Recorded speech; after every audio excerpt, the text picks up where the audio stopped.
వదిలి వెళ్లే సంఘటనలు పెరుగుతున్న నేపథ్యంలో కరీంనగర్ మాతా శిశు ఆసుపత్రిలో శిశువుల సంరక్షణ కోసం ఉయ్యాల కార్యక్రమాన్ని అధికారులు ప్రారంభించారు. మే 14న జిల్లా కలెక్టర్ పమేలా సత్పతి ఈ కేంద్రాన్ని ఆవిష్కరించారు. మహిళా శిశు సంక్షేమ బాలల పరిరక్షణ శాఖ ఆధ్వర్యంలో ఏర్పాటైన ఈ కేంద్రంలో పిల్లలను పోషించలేని తల్లిదండ్రులు శిశువులను ఆ ఉయ్యాలలో వదిలి వెళ్లే అవకాశం ఉంది. ఈ ప్రక్రియలో సీసీ కెమెరాలు లేకుండా వారి వివరాలు గోప్యంగా ఉంచుతామని తెలిపారు.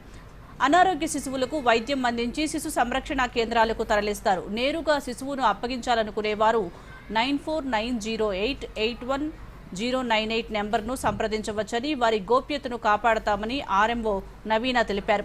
రోడ్లు, చెత్తకుప్పల్లో వదిలిన శిశువులు మరణించే ప్రమాదం ఉండగా దత్తత కోసం ఆశిస్తున్న దంపతులకు చట్టపరంగా అవకాశం కల్పిస్తామని వివరించారు. ఇప్పటి వరకు ఒక 4 సంవత్సరాల ఆడ శిశువు ఈ కేంద్రంలో వదిలినట్లు నవీన వెల్లడించారు. ఆ శిశువు ప్రస్తుతం ఐసీయూలో చికిత్స పొందుతోంది.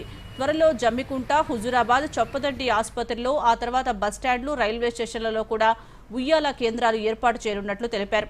ఆపదలో 1098 చైల్డ్ హెల్ప్ లైన్ను సంప్రదించాలని సూచించారు.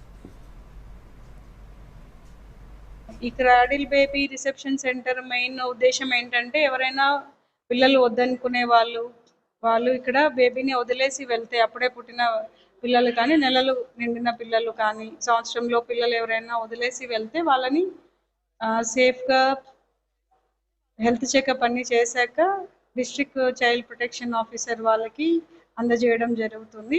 అట్లాంటి బేబీస్ని ఫర్దర్గా అడాప్ట్ చేసుకునే పేరెంట్స్ ఎవరైనా ముందుకు వస్తే వాళ్ళకి తగిన పరీక్షలు, వాళ్ళ ఉన్న సోషియో ఎకనామిక్ స్టేటస్ అన్నీ చూశాక వాళ్ళకి అందజేయడం జరుగుతుంది.